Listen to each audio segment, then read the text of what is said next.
लाखों में ही कोई एक ऐसा पॉलिटिशियन होगा जो अपने बच्चे को टिकट दिलाने की जगह किसी और के बच्चे को टिकट दिलाए। जब सही काम करना सबसे मुश्किल काम है और फिर भी आप सही काम करते हैं, उसको बोलते हैं एथिक्स।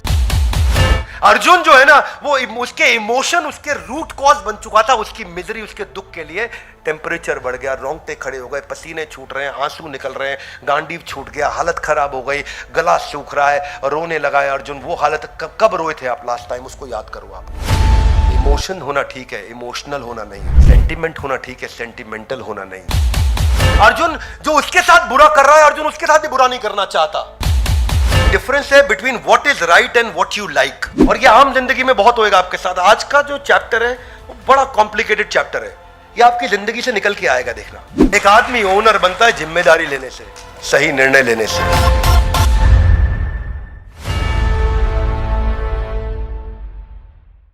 ग्रंथराज श्रीमद् भगवद गीता की आप सबका स्वागत है आज के नए एपिसोड में, जहां पे आज हम पहले अध्याय का 28वां श्लोक ले रहे हैं। और अब जैसे जैसे आगे बढ़ता जा रहा है, पूरा अध्याय बाकी का लगभग अर्जुन ने बोला है। और अर्जुन यहां विचलित है। और पहले अध्याय के 28वें श्लोक में और उसके बाद 29वें श्लोक में अर्जुन का इमोशन आपको समझ में आएगा। भगवद गीता का पहला अध्याय primarily being led by Arjun. तो पहले हम श्लोक पढ़ते हैं। पहले अध्याय का 28वां श्लोक मेरे पीछे दोहराइए। दृष्ट्वा में इमं स्वजनम कृष्णा युयुत्सम समुपस्थितम सीदन्ति मां गात्रहाणि मुखम च परिशुष्यति। तो पहले ऐसे समझते हैं कि कह रहे हैं दृष्ट्वा। दृष्ट्वा का अर्थ क्या हुआ? देख रहा हूं। इमं स्वजनम कृष्णा, हाथ आगे लाइए, ऐसा देख रहा हूं। इमं, इन सबको। स्वजनम, ये मेरे ही जन है। स्वजन यानी कि मेरे अपने स्वयं के जन है, ये मेरे ही अपने दोस्त हैं, रिश्तेदार। इनके साथ बचपन में गिल्ली डंडा कंचे सब खेला मैं, वही सामने मेरे अगेंस्ट खड़े हुए हैं।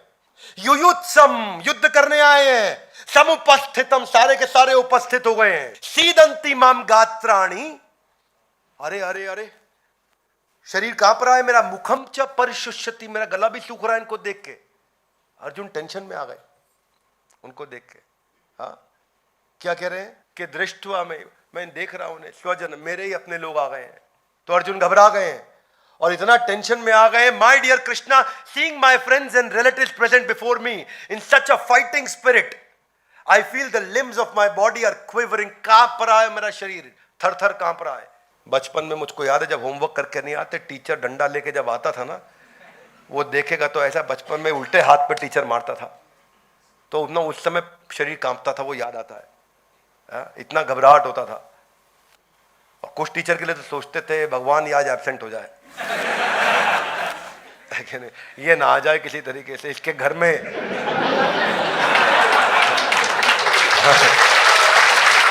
क्यों? क्योंकि सीदंती माम गात्राणि मुखम च परिशुष्यति। अपना भी वही हाल होता था। लेकिन क्या है, अपना वो छोटा प्रॉब्लम था। अर्जुन का प्रॉब्लम बहुत बड़ा प्रॉब्लम है। इमेजिन कितना बड़ा प्रॉब्लम है। आप सोचो ना, मतलब अगर आप ही का सगा भाई चाकू लेकर के आपको मारने आ जाए, घर की सिचुएशन समझो, मतलब इसको मायोपिक देखते हैं थोड़ा, तो आपको लगेगा मेरा अपना खून, आपका अपना बेटा आपका हत्या करने आए, मेरा अपना बेटा, इसको मैंने पाला पोसा, आज मुझे मारने आया। कितना हर्ट होएगा आपको। इमेजिन अर्जुन का फीलिंग समझो। थोड़ा कंफर्टेबल एटमॉस्फेयर था वहां, लाउडली यस नो? कंफर्टेबल था। एयर कंडीशन ऑडिटोरियम में बैठे थे, east of Kailash ISKCON temple के ऑडिटोरियम में बैठे थे। युद्ध का माहौल था, टेंशन का माहौल था। और जो कृष्ण को देखो चुपचाप सुन रहे हैं अर्जुन को। अर्जुन बोले जा रहे हैं, कृष्ण सुने जा रहे हैं। कृष्ण भी डांट लगा सकते थे, चुप अर्जुन, क्या बेकार की बात कर, अभी युद्ध का टाइम है, लड़ ले, शाम को आपस में कमरे में चर्चा कर लेंगे यार। कृष्ण ऐसा बोले? कृष्ण सुनते रहे। बहरहाल अर्जुन अभी बोल रहे हैं। तो जो अर्जुन की हालत थी ना, उसको समझते हैं। पहले 29वें श्लोक को भी एक साथ ले लेते हैं, तो दोनों श्लोक को हम समझते हैं, ताकि, क्योंकि दोनों का एक ही सिमिलर मैसेज है। तो आज के इस वीडियो में दो श्लोक एक साथ लेंगे। अगला श्लोक मेरे पीछे बोलिए। वे पतुश्च शरीरे में रोमहर्षश्च जायते गांडीवं संसते हस्तात् त्वक्च एव परिदह्यते वे पतुश्च शरीर, मेरे शरीर में देखो, मेरे शरीर में वे पतुष, ट्रेम्बलिंग कांप रहा है ऐसा, रोम हर्चश्च जायते, रोम, रोम समझते हैं, रोम रोम खड़े हो गए, रोंगटे, वो कह रहे मेरे रोंगटे खड़े हो गए हैं, रोम हर्चश्च जायते, गांडीवम स्रंसते हस्तात्, गांडीव सबसे पावरफुल चीज जो अर्जुन के हाथ में थी, कह रहे वो भी खिसक गई, जो ताकत देती थी अर्जुन को, गांडीव, गांडीवधारी अर्जुन, उस गांडीव के बल पे एम्बीडेक्स्ट्रस थे अर्जुन। एम्बीडेक्स्ट्रस कौन होता है? जो दोनों हाथ से तीर चला सकता है, इधर से भी तीर चला सकता है, उधर से भी चला सकता है, अनलिमिटेड तीर एक साथ चला सकता है, किसी भी परम्यूटेशन कॉम्बिनेशन में, ट्रिग्नोमेट्री के किसी भी एंगल के साथ में अर्जुन कहीं से भी तीर चला करके वायु के बवंडर तूफान को कंट्रोल कर सकते हैं। गांडीव जो उनको दिया गया था, जिसके कारण वो इनविंसिबल हो चुके थे, वो गांडीव उनके हाथ में नहीं रुक रहा इस समय। वो अर्जुन जो आंख बंद करके उल्टी परछाई पे मछली की आंख को भेद दे, वो अर्जुन जो सबसे ज्यादा इंटेलिजेंट माने गए हैं मिलिट्री आर्ट्स के अंदर, उनके पास गांडीव भी आ चुका और वो भी गिर रहा है नीचे।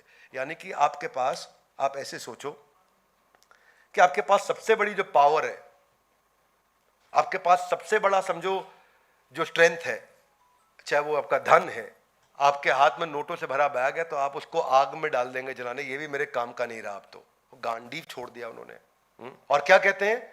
त्वक्च एव परिदह्यते, त्वक मतलब त्वचा, स्किन, तो मतलब मेरी स्किन जल रही है। सोचो उनका बॉडी टेम्परेचर कितना बढ़ गया होगा कि स्किन में आग लगी हुई है, जल रही है। कितना बॉडी टेम्परेचर, कितना भयंकर ज्वर, जिसको बुखार बोलते हो आप आम भाषा में। तो जब आदमी का ब्लड प्रेशर बढ़ता है, टेम्परेचर बढ़ता है, तो बॉडी जल रही होती है, गर्म होती है, ठंडी पट्टी रखते हैं।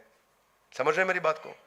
तो अर्जुन का इमोशन समझो आप, ये इमोशन जो अर्जुन का, my whole body is trembling, my hairs are standing on the end, my bow Gandiv is slipping from my hand and my skin is burning. तो अर्जुन की फीलिंग समझिए पहले अध्याय में क्या हो रहा है। भग ये युद्ध से पहले का सिचुएशन है। सो अर्जुन युद्ध नहीं करना चाहते थे। तो अर्जुन नेचुरली, अर्जुन ठीक ही कह रहे हैं एक तरह से। Would you agree with me? Yes no? Hey guys come on loud, yes no? No, बिल्कुल गलत कह रहे हैं अर्जुन। आप कह सकते हो क्यों भाई, लड़ाई कराओगे बिंद्रा जी? वो तो लड़ाई को मना कर रहे हैं, तो उसमें गलत क्या है? गलत है। हाथागिलाई क्यों? देखो मैं इसको ऐसे समझाता हूं, एक उदाहरण से समझाता हूं, तब पूरी बात समझ आएगी। नहीं तो फिर आपको ना, आपको एथिकल डिसीजन और इमोशनल डिसीजन के फर्क समझ में नहीं आएगा। क्योंकि इस चैप्टर का नाम आप कह सकते हो, इस वीडियो का नाम है ethical decision versus emotional decision. इस चैप्टर को ऐसे समझो आप, ethical decision versus emotional decision, तब आपको चैप्टर समझ में आएगा। पर एक मिनट के लिए लेते हैं, क्या इस हॉल में कोई व्यापारी है जिसकी टीम में 10, 20, 50, 100 आदमी काम करते हैं? कोई व्यापारी, बिजनेसमैन? तो खड़े हो जाइए। क्या नाम है आपका? सेवक नौटियाल। नौटियाल जी, अगर आपकी टीम में कोई रिश्तेदार है, इमेजिन करिए आपका बेटा बड़ा हो गया, आपके साथ कंपनी में काम करता है, और वो आप ही की कंपनी के अंदर एचआर में एक लेडी काम करती है, वो उसको जाकर के मॉलेस्ट करता है, रेप करने की कोशिश करता है, तब क्योंकि वो आपका बेटा है तो आपको उसे माफ कर देना चाहिए? Yes no? No. Come on, yes no? No. क्यों? Because it against the law and company policy also. तो आपका बेटा है, दैट डजंट मैटर ना। आपका भाई है, इस कंपनी ओनली, इस सन एट होम। हाँ, बाकी लोगों के लिए एग्जांपल सेट करना है कि मेरा कोई और भाई भी ना करे ऐसा। Yes, nobody should allow that ना। सुनिए सुनिए, वेरी गुड, एकदम फट से आपने डिसीजन ले लिया। क्या डिसीजन लिया? हाथागिलाई, गलत तो यू हैव टू पनिश। गलत है, कम ऑन, गलत तो गलत है, गलत है। चाहे वो आपका भाई हो या कोई और एम्प्लॉई हो, दूसरा एम्प्लॉई होगा तो सजा दोगे, ऐसा ही भाई है तो उसको भी सजा दोगे, देनी होगी। बेटा है तो उसको भी सजा देनी होगी। यही तो मैं अर्जुन के लिए कह रहा हूं। अर्जुन का यही स्ट्रेस था उस समय। अर्जुन के जो सामने भाई हैं, जो बंधु हैं, उन्होंने हत्या भी करी, उन्होंने रेप भी किया, उन्होंने लूटपाट भी करी, और उन्होंने दूसरे की जमीन भी हथियाई। उन्होंने सारे पाप किए। मैं तो यहाँ केवल मॉलेस्टेशन की बात कर रहा हूं। उन्होंने उनकी खुद की धर्म पत्नी का भी बलात्कार किया। क्या मेरी बात समझ आ रही है? yes. तो जब सामने गलत तो गलत है, कम ऑन, गलत तो गलत है। लेकिन यहां अर्जुन को एथिकल डिसीजन लेने की जगह इमोशनल डिसीजन ले रहे हैं। अर्जुन जो उस समय ना इमोशनली तो ठीक बोल रहे हैं, देखने में अच्छा लगता है, मॉरल लग रहा है, बड़ा अच्छी बात कर रहा है, क्योंकि अर्जुन कंपैशनेट है। और कंपैशन और इमोशन के चलते हम सही डिसीजन लेना भूल जाते हैं। भगवत गीता आपको वो शक्ति देता है कि आप इंटेलेक्चुअल बैंडविड्थ को बड़ा कर पाते हो आप अपने लॉजिकल और इमोशनल राइट ब्रेन और लेफ्ट ब्रेन में सामंजस्य बिठा पाते हो। अर्जुन जो उसके साथ बुरा कर रहा है, अर्जुन उसके साथ भी बुरा नहीं करना चाहता, पर जब जो किया जाना चाहिए वो किया जाना चाहिए। अगर किसी ने आपके ऑफिस के अंदर किसी महिला को मॉलेस्ट किया है तो उसके खिलाफ आपको एक्शन लेना चाहिए। Yes no? ये नहीं कि मैं यहां माफ कर दूं, क्योंकि ये एक्सट्रीम डिसिप्लिनरी इशू है। ऐसे ही दुर्योधन सारे एक्सट्रीम डिसिप्लिनरी इश्यूज को सरपास कर चुके थे। क्या मांगा था? 5 गांव तो मांगे थे। दुर्योधन सबसे बड़ा मूर्ख व्यक्ति था। दुर्योधन को तो और जरा दे देना चाहिए था उनको। दुर्योधन को तो पार्टनर बनाना चाहिए था युधिष्ठिर को, क्योंकि युधिष्ठिर ईमानदार है, सबको मालूम है। और युधिष्ठिर इतने ईमानदार है तो उन्हें बोलते भाई तू बिजनेस चला, जो प्रॉफिट आएगा उसमें हिस्सा मैं ले लूंगा, मेरे को पहले ही पता तू ईमानदार है, तू मेरी हिस्से का 1 रुपया रखेगा नहीं, तो काम तू कर, मैं आराम करता हूं। लेकिन क्या दुर्योधन को पावर का इतना एडिक्शन था कि मैं उसके बिना रह नहीं सकता, मैं जिंदा नहीं रह सकता। और यहां पे वापस आता हूं मैं। बेसिकली डिफरेंस है between what is right and what you like. और ये आम जिंदगी में बहुत होएगा आपके साथ। आज का जो चैप्टर है वो बड़ा कॉम्प्लिकेटेड चैप्टर है, ये आपकी जिंदगी से निकल के आएगा, देखना। भगवत गीता का आज जो हम श्लोक ले रहे हैं ये आपकी जिंदगी में बहुत बार रोज होंगी ये घटनाएं। ये कंपैशन वर्सेस कंप्लायंस का डिफरेंस है कि कंप्लायंस मतलब ये नियम कानून ये होने चाहिए, कायदे कानून ये है, लेकिन कंपैशन मेरी करुणा है। फेवरेटिज्म वर्सेस मेरिटोक्रेसी, ये उसके बीच में डिफरेंस है। Everybody, come on. It is okay to have emotions. Hey, ladies, more for you. It is okay to have emotions, but it's wrong to become emotional. It is okay to have sentiments, but it's wrong to become sentimental. Emotion होना ठीक है, emotional होना नहीं। Sentiment होना ठीक है, sentimental होना नहीं। क्या मेरी बात समझ आ रही है? अर्जुन जो है ना, वो उसके इमोशन उसके रूट कॉज बन चुका था, उसकी मिजरी, उसके दुख के लिए। टेम्परेचर बढ़ गया, रोंगटे खड़े हो गए, पसीने छूट रहे हैं, आंसू निकल रहे हैं, गांडीव छूट गया, हालत खराब हो गई, गला सूख रहा है, रोने लगा है अर्जुन। वो हालत कब रोए थे आप लास्ट टाइम, उसको याद करो आप। वो एक्सट्रीम मिजरी में इस समय अर्जुन, क्योंकि अर्जुन जानता था कि दुर्योधन को पैसा चाहिए बिना काम किए, which is called wealth without work. Arjun जानता था कि दुर्योधन बिल्ड करना चाहता है कॉमर्स विदाउट मोरालिटी, यानी कि बिजनेस जिसमें ईमानदारी ना हो। अर्जुन जानता था कि दुर्योधन चाहता है पॉलिटिक्स विदाउट प्रिंसिपल, राजनीति जिसमें कोई सिद्धांत ना हो। अर्जुन जानता था कि दुर्योधन सारे गलत काम कर रहा है, पर अर्जुन की सिचुएशन आसान नहीं थी, इतनी आसान नहीं। अभी मेरे को आपको समझने में आसान लग रही है। आप कुछ कंडीशंस को सोचो, कुछ सिचुएशंस को समझो। वो पुलिस वाला जिसकी पत्नी बहुत बीमार है और हो सकता है मर जाए अगर वो उसका ध्यान ना रखे, लेकिन उसको अगर फोन आ जाए कि फट से आप इस सिचुएशन हो गई है, यहां पहुंच जाओ नहीं क्योंकि 10 लोगों की जिंदगी खतरे में है, उसके लिए कितना मुश्किल होगा कि अपनी पत्नी को संभाले जो मर सकती है, या उन 10 लोगों की जिंदगी बचाने जाए क्योंकि वो भी मर सकते हैं। वो इनमें से क्या डिसीजन ले, उसके लिए बहुत डिफिकल्ट होगा। उतना ही डिफिकल्ट अर्जुन के लिए था। एक हार्ट सर्जन जो अपनी बेटी का कन्यादान कर रहा हो और उसको फोन आ जाए, कन्यादान करते वक्त यहां सबके सब बैठे हैं, कन्यादान के बीच में है, और फोन आ जाए कि किसी पेशेंट की जिंदगी खतरे में है, आप जाके उसको बचाइए। उसके लिए कितना मुश्किल होगा कि अब ये कन्यादान छोड़े अपनी बेटी का या उस पेशेंट को बचाने जाए। ऐसे ही मुश्किल अर्जुन के लिए था। एक इंश्योरेंस एजेंट जिसका पूरा घर ऋण में पड़ा हुआ है, उसमें घर में इतना कर्जा है, मां बीमार है, उसको पैसा तुरंत चाहिए, वो थोड़ी सी गड़बड़ पॉलिसी बेचेगा, उसको जो कमीशन आएगी उससे अपने घर को चला लेगा। अब उसके लिए कितना मुश्किल है कि मैं इसकी काम की पॉलिसी बेचूंगा तो मेरा घर मर जाएगा, और इसको थोड़ी सी गड़बड़ पॉलिसी बेचूंगा तो मेरा घर चल जाएगा। इसको लूटूं या अपने को बचाऊं, इसको बचाऊं या अपने को लुटवाऊं। आसान नहीं है एथिकल होना हमेशा। एथिकल और इमोशनल डिसीजन, ये चैप्टर थोड़ा डिफरेंट है। इसमें आपको लाखों में कोई एक टीचर ऐसा होगा जिसका बच्चा जब नहीं पढ़ रहा हो ठीक तो अपने हाथ से अपने बच्चे को फेल कर देगा। लाखों में कोई ऐसा वाइस चांसलर या चांसलर होगा जो अपने बच्चे के नंबर कम आने पर अपनी ही यूनिवर्सिटी में उसको एडमिशन देने से मना कर देगा। लाखों में कोई ऐसा जज होगा जो अपने बेटे की गलती पे उसको मौत की सजा दे के सुना के पेन को तोड़ देगा, कोई जज नहीं करेगा। लाखों में कोई पुलिस वाला ऐसा होगा जो अपने बेटे की गलती पे अपने बेटे के खिलाफ FIR लिख देगा। अर्जुन के लिए सिचुएशन आसान नहीं थी। लाखों में कोई ऐसा डॉक्टर होगा जो अपने बेटे का ऑपरेशन छोड़ के किसी और अर्जेंट ऑपरेशन को देखने के लिए चला जाएगा। लाखों में कोई ऐसा निर्माता निर्देशक होगा जो अपने बच्चे को लॉन्च करने के लिए की बजाय किसी और के बच्चे को लॉन्च करने चला जाए। लाखों में कोई एक ऐसा पॉलिटिशियन होगा जो अपने बच्चे को टिकट दिलाने की जगह किसी और के बच्चे को टिकट दिलाए। इनके उल्टे उदाहरण तो बहुत मिलेंगे, पर ऐसे उदाहरण, क्योंकि ये नेचुरल है कि आप इमोशन को एथिक्स के ऊपर चूज करते हो, क्योंकि जो आपको अच्छा लगता है या जो सही है उसमें क्या चूज करना है। एक टैक्सी ड्राइवर, आपको पता है यहां से आपको दफ्तर जाने के रोज 500 रुपए लगते हैं, वो एक दिन आपसे 300 मांगता है, आपको मालूम है ये गलती से कम मांग रहा है, तो क्या आप उसको 200 एक्स्ट्रा दोगे? मुश्किल होता है ये डिसीजन। एक रेस्टोरेंट में आपने 5 डिश ऑर्डर करी और गलती से उसने 3 का बिल भेज दिया। अब आप क्या बोलोगे कि उसको कि नहीं 5 का बिल दूंगा मैं, क्योंकि मैं तो 5 ऑर्डर किया। कि लाइफ इंश्योरेंस एजेंट वो जानता है मेरा भाई ये टर्मिनली इल है, ये मरेगा, इसको कोई पॉलिसी नहीं देगा, लेकिन उसकी झूठी पॉलिसी बनवाता है।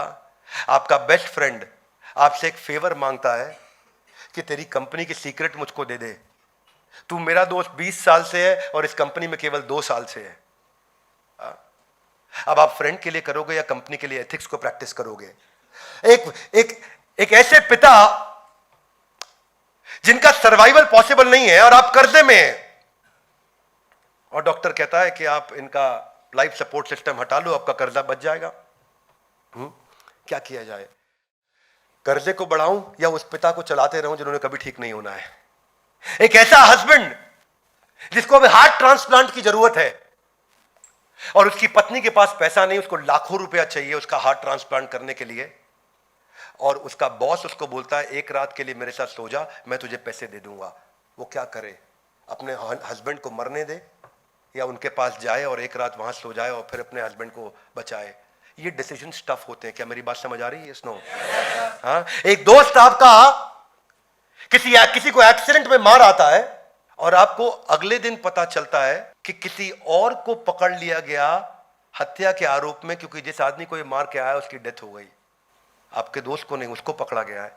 तो आप सच बोलोगे या रुक जाओगे? बहुत सारी कंडीशंस, ऐसी टफ सिचुएशन। आपके पिता हॉस्पिटलाइज्ड है, उनकी एक इंश्योरेंस पॉलिसी है, इमेजिन करिए, और पिता ठीक नहीं हो रहे हैं, रिकवर नहीं कर रहे, रिकवर करना मुश्किल हो रहा है, पर उनकी एक 10 करोड़ की पॉलिसी है जो आज रात 12 बजे के बाद लैप्स कर जाएगी। लाइफ इंश्योरेंस पॉलिसी है, आज रात 12 बजे से पहले वो मर गए तो 10 करोड़ आपको मिल जाएंगे। आप अपना करियर बचा सकते हो, या आप उनको बचाने में लग गए और रात को 12 पार कर गया तो वो 10 करोड़ हाथ से निकल गए। अब क्या करोगे? 10 करोड़ लोगे या पिता को बचाओगे? अर्जुन की सिचुएशन इजी नहीं थी, पर ये सब डिसीजंस लेने के लिए भगवत गीता में सिखाया गया है कि वैल्यूज जब सामने होना आपके क्लियर तो डिसीजन लेना इजी है, और जब वैल्यूज नहीं है, वैल्यूएबल्स आपके सामने हो तो डिसीजन लेना मुश्किल है। क्या मेरी बात समझ आ रही है? पहले ईमानदारी, बाद में दुकानदारी। जब भगवत गीता पढ़ लेगा व्यक्ति तो उसको कोई हरा नहीं सकता दुनिया में। मोरालिटी स्ट्रैटेजी नहीं है, इंटेग्रिटी सिचुएशनल नहीं है कि मैं ईमानदारी को सिचुएशन के हिसाब से यूज करूं, स्ट्रैटेजी के हिसाब से यूज करूं, अपने फायदे के लिए ईमानदारी का इस्तेमाल करूं। It is better to deserve an honour and not receive it, rather than receiving the badge of honour without deserving it. So मैं ये कहना चाहता हूं कि देखिए, एथिक्स को लोग प्रैक्टिस करते हैं, लेकिन तभी प्रैक्टिस करते हैं जब वो आसान होता है। देखिए, इट इज एथिकल होना वो नहीं है कि when you are doing the right thing when there is no choice. Ethical होना तब है when you are doing the right thing, when doing the right thing is the most difficult thing and you are still doing the right thing. जब सही काम करना सबसे मुश्किल काम है और फिर भी आप सही काम करते हैं, उसको बोलते हैं एथिक्स। मेरे क्लाइंट हैं अग्रवाल जी, इनकी लॉजिस्टिक्स कंपनी है, ये इंडियन आर्मी में हुआ करते थे, हमारे प्रोफेसर भी है। कंपनी ठीक चल रही थी, एक दिन दोस्त इनके पास आया और बातचीत हो रही थी, तो वो भी इनके साथ आर्मी में कर्नल था, ये भी आर्मी में कर्नल थे। वो उनको बोला, यार अग्रवाल परेशान चल रहा हूं। बोला, क्या परेशानी है यार? वो नौकरी ढूंढ रहा हूं, कहीं नौकरी नहीं है मेरे पास, परेशान हूं। अरे तू तो मेरे साथ कर्नल था, तू नौकरी ढूंढ रहा है, क्यों परेशान होता है यार? तू आजा मेरी कंपनी में काम कर मेरे साथ। बोला, क्या बात करता है? हाँ यार आजा ना, जनरल मैनेजर ऑपरेशंस रखते हैं, तू ऑपरेशंस अच्छा संभालेगा, तेरा आर्मी में एक्सपीरियंस अच्छा रहा है। बोला, थैंक यू यार, तूने मेरे को इमीडिएटली नौकरी दे दिया यार, thank you, so nice of you. कुछ दिन हफ्ते महीने ठीक ठाक बीते, सब ठीक चल रहा था। तो अग्रवाल जी और ये रात को एक दिन 7:45 बजे देर हो गई, अपने अपने केबिन से निकलते हुए अचानक मिले। तो दोस्त बोला, यार अग्रवाल आज एक बात दिल की कहना चाहता हूं। बोले बोल। बैठ यार, साथ में कुछ कॉफी पीते हैं। वाह यार अग्रवाल, एक बात बता, तूने और मैंने एनडीए के एग्जाम्स की तैयारी तो एक ही साथ करी थी ना, हाँ या ना? तू और मैं एनडीए एग्जाम इकट्ठे क्रैक करके आर्मी इकट्ठे एक ही दिन तो ज्वाइन किया था, हाँ या ना? तूने और मैंने इकट्ठे प्रमोशन ली थी, लेफ्टिनेंट कर्नल से कर्नल भी हम दोनों एक साथ बने थे, हाँ या ना? तू और मैं इकट्ठे वीआरएस लेकर के आर्मी से बाहर भी आए थे, हाँ या ना? आज तू कहां है?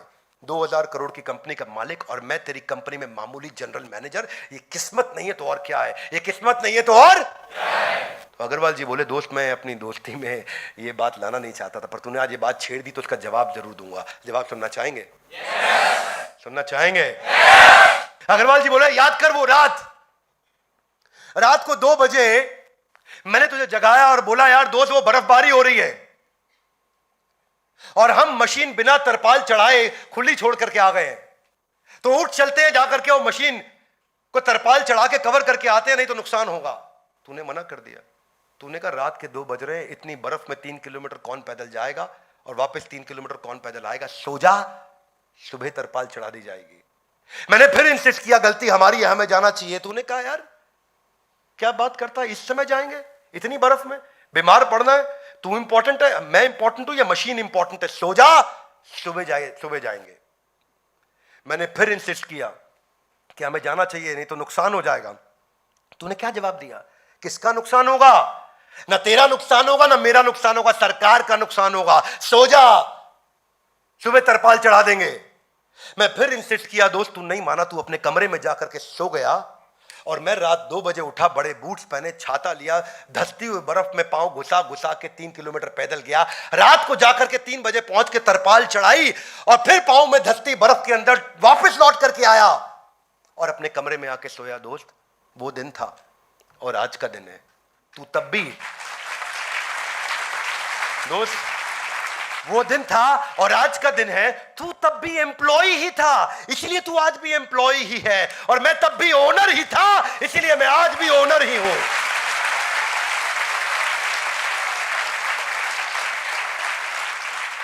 एक आदमी ओनर बनता है जिम्मेदारी लेने से, सही निर्णय लेने से। Are you with me loudly? Yes, no? इसको बोलते हैं emotional decision versus ethical decision. वो भगवत गीता आपको सिखा रही है। A person becomes good not when he does not do any bad, only when he actually does something good. गलत ना करना सही नहीं है, सही करना सही है।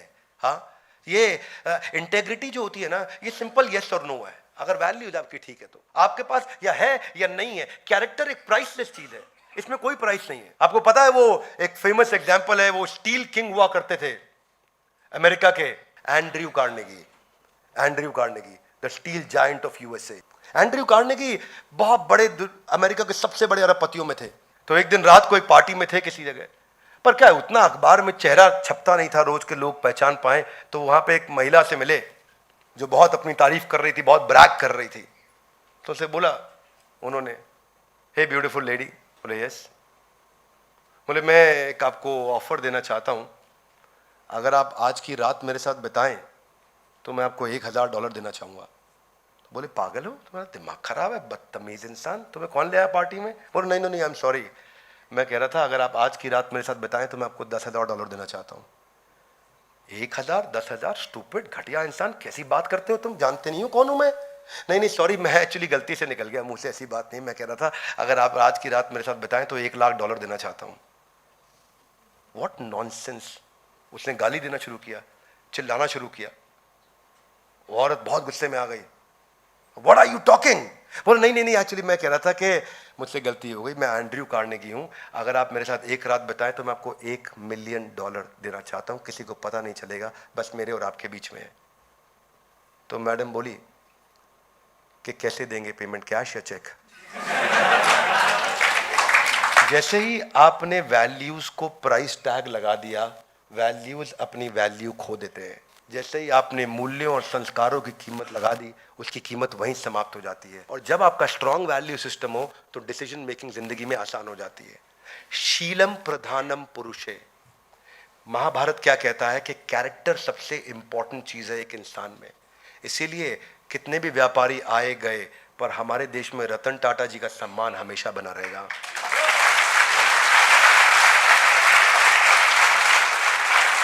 भगवत गीता एक ग्रंथ है कैरेक्टर का, मोरालिटी का, प्रिंसिपल्स का, वैल्यूज का। वे पतुश्च शरीरे में रोम हर्चश्च जायते गांडीवम, गांडीव खिसक रहा, इतना मेरा बुरा हाल हो गया। कैसे इमोशन जो होता है आपको अनस्टेडी बना देता है, कैसे वो आपको डिप्रेस स्टेट ऑफ माइंड में लेके जाता है। तो जो यंगस्टर यूथ इमोशनल होकर डिप्रेशन में चला जाता है, उनके लिए मैं मैसेज दे रहा हूं कि failing to face the fooling feeling, क्या failing to face the fooling feeling will make you face the permanent feeling. मैं समझाता हूं। फेलिंग टू फेस, आप फेल कर रहे हैं, फेस करना किसको? फूलिंग फीलिंग, वो फीलिंग जो आपको बेवकूफ बना रही है। अगर आप उसको ठीक नहीं किया, वो फीलिंग फूलिंग फीलिंग जो आपको बेवकूफ बना रही है, तो failing to face the fooling feeling will make you face the permanent feeling.